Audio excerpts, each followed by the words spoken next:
Siu Nim Tao for beginners. We're understanding that the form is helping you to develop your foundation, your structure, and get used to the feelings of good positioning in Wing Chun.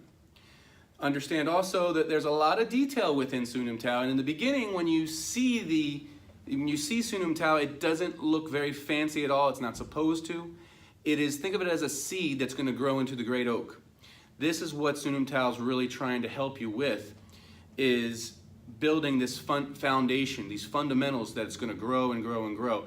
But in order to do that, you have to understand many of the concepts and the things you're trying to accomplish through your practice of Siu Nim Tao.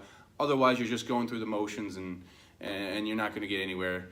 Learn the form, go on to the second form. That's not really what you really want to do. You want to understand the depths of it. So that's what I'm going to do here, and try my best to go through as much detail as possible.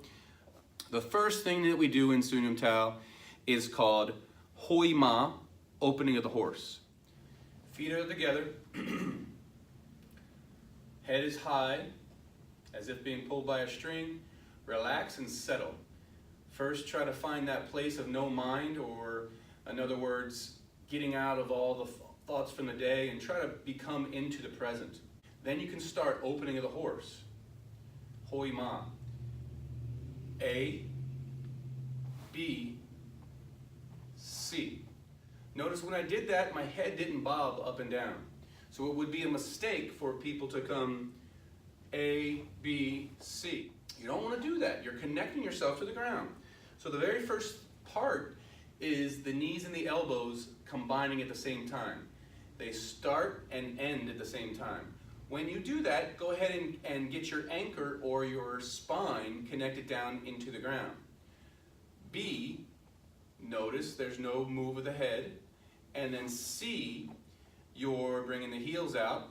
And that's exactly the distance that you want for your feet to be. You don't want them to be too wide. If you're going like this, you can go a lot wider, and that's not what we want. Your feet should be a distance measure, not anything bigger than that. So again, this is A, knees and elbows, B, C. Noticing it from the other direction.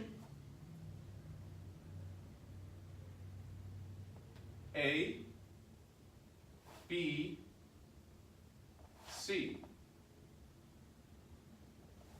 Now the hands are kept in what's called the chambered position.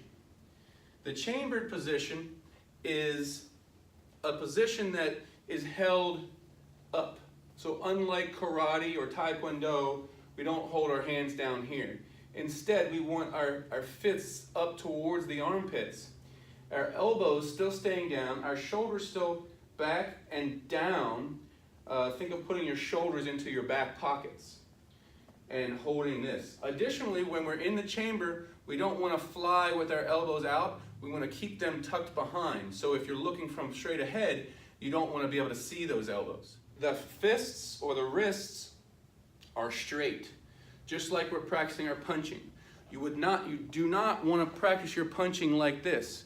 I see a lot of longer term practitioners in Wing Chun punching like this with a bent wrist. That's incorrect.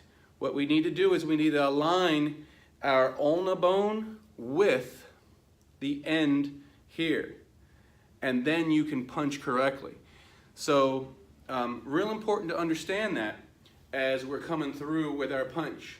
That's how we pierce through with the correct wrist. Now we're here, and now notice this same line. When you're holding your arms in chamber, don't rest your hands on your body. You don't want to do that because that's like they're dead. They're resting there, and you want an aliveness. You want to be able to control where they're sitting.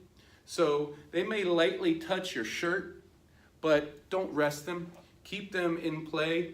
You also want to keep a nice relaxed hands. You don't want to white knuckle yourself as you're going. The real common thing is to also bring your shoulders up as you're doing your Siu Nim Tao, and that's not what we're trying to work on. We're trying to get those shoulders down.